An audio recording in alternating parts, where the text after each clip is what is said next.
Welcome back to another video, and today we're talking about something that if you go online and search for, there's loads and loads of tips on how to work with children in a classroom in terms of managing their behaviour and how to kind of manage the class for the children. At the end of the day, when you're a teacher, you're in charge of up to 30 children in the classroom, sometimes more than up to 35, and you've got to not only keep them all safe, keep them all happy, but you've got to keep them all engaged, you've got to keep them all working, doing up to, I think at the minute I'm teaching about 9 different lessons every single day in the classroom, and more often than not in primary schools you are on your own when you do this. Now I'm very lucky at the minute to not be on my own, and that does help massively, and I've got 2 different teaching assistants that work in the classroom with me majority of the time. These kind of tips that we're going to go through today apply to you no matter who you're working with, no matter what you're doing. If you're on your own, if you're all together, these are going to give you some ideas on what you can do. So first of all, I think my number 1 tip that I have stuck by since I became a teacher, and I still stand by this to this day, is unless someone is in immediate danger, do not shout at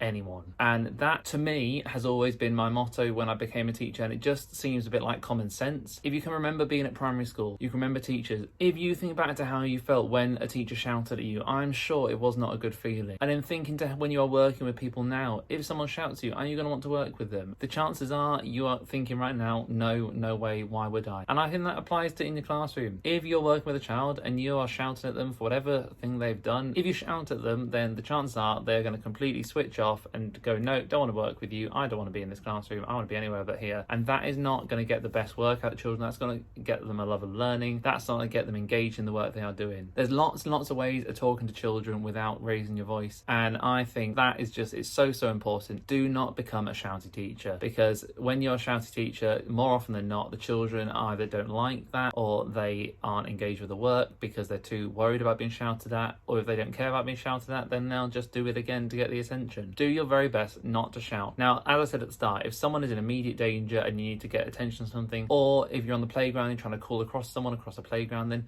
those are examples when it is okay. But what I'm talking about is when you're with a group of children in a classroom and you're shouting to try and get them to do something, it just long term will not work. So do your best to avoid doing that if you can. Now, my second piece of advice for working in a classroom is being accountable for your word. And what I mean by that is when you say you're going to do something, make sure that you do it. If it's something that a child has asked you to do and you said yes, you'll do it, sure, do remember to do it, because I'm sure they'll remember and they have asked you to do it and they want you to do it. If it's something that you can't do, then speak to children about why you can't do that. Why is it something you can't do? Why can't you help them with that? Or why can't you go get that for them? Whatever it is, just make sure you're being accountable, because the children aren't dumb. They are very smart. They know what they want. They know what they're talking about. And you need to make sure you're standing up for them and you're being accountable to them for your action. Now, this can be as simple as if they need a new book and you're saying you'll get one, then try and remember to get one. Because when they come in the next day and they ask for their new reading record or whatever it is they mentioned, they're going to be kind of expecting that from you. You're meant to be showing them how to be a good role model. And if you've said you're doing something, then try and make sure you do it. Now, this is something I work on every single day because I am a bit of a forgetful person and I need lists to remember to do all sorts of stuff. I have entire books to make sure my life is just organised and that I'm on top of everything. And so when a child midway through a math lesson might say, sir, I need another sheet of homework because I've lost mine, or I need a reading record because I've filled it. And I'll say, yes, of course, I'll get you it. It's something I have to really try and remember to, and I'm not successful every time. And there are times when the child will say, did you get that for me? And I'll be like, I'm so sorry, I forgot. I'll get it. But again, I'm honest with them and I am accountable. If I can't do something for them, I'll tell them why I can't do it. If they want to go and see a teacher and that teacher's busy or they're not here, then I won't just say, oh yeah, do it later and try and put them off. Explain to them why. Because they're smart, they will stand up for themselves, and you're meant to be showing them how to be that good role model in society. So being accountable for your words is absolutely key. Going back to engaging children with their work, I think the biggest way to do that is to be positive. To praise children for everything that they do as much as you can. Now, this isn't saying going overboard, and if you have a point system, giving out 100 points every time rather than 1. Give out 1 point for something that's worthy of 1 point. Give out 2 points for something that's worthy of 2 points. Praise rather than tell off, okay? If you're looking for a child to be focusing on their work and they're sat next to someone that is, praise the person next to them, praise the person on the other side of them. Show them that if they're getting on with their work, they're going to get that praise too. Children in especially primary school age generally just really want praise.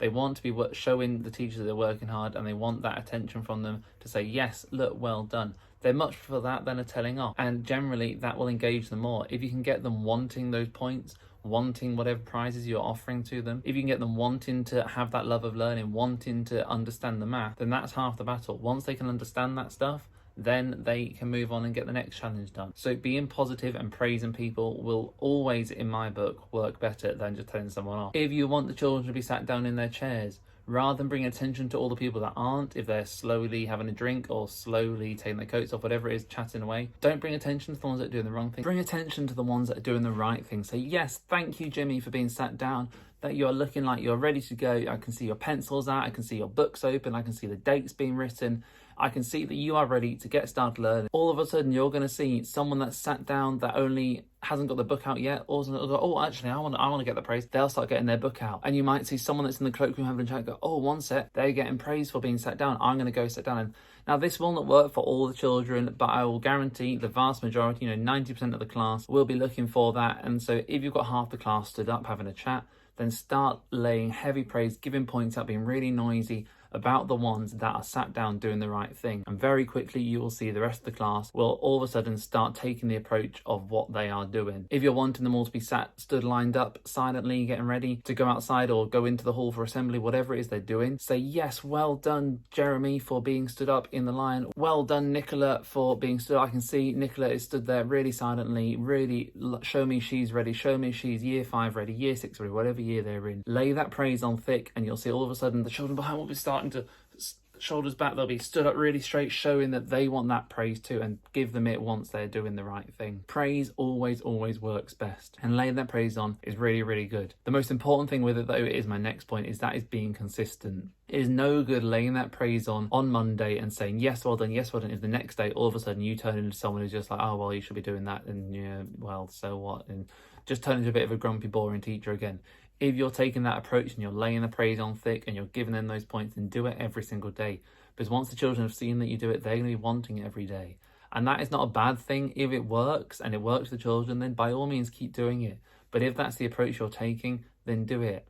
A large part of teaching is basically about acting.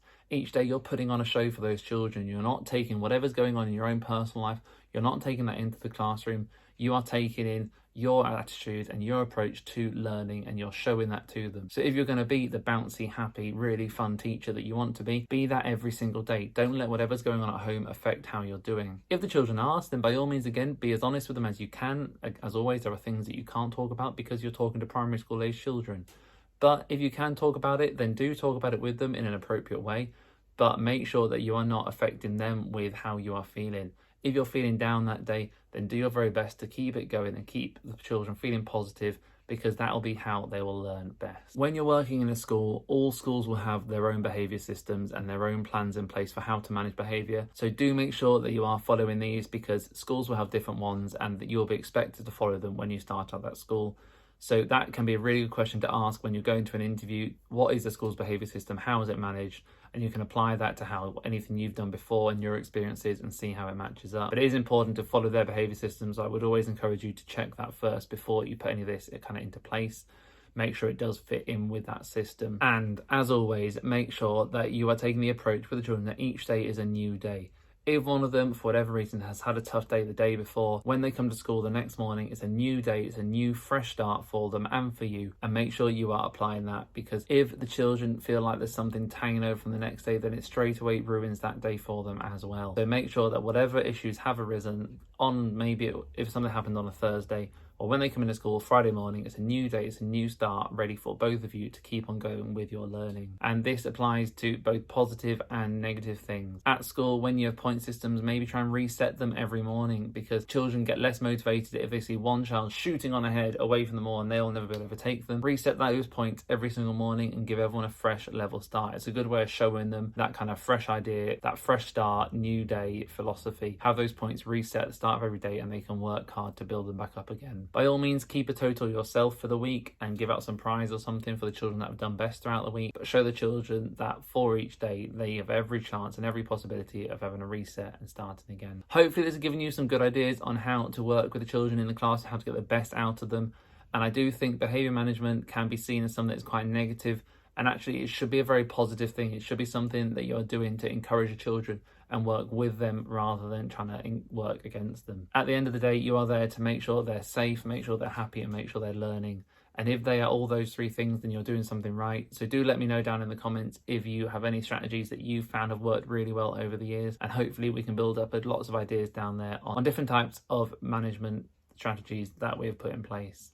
Thank you very much for watching this, guys. And as always, a new video every Tuesday, every Friday, and every Sunday on this channel.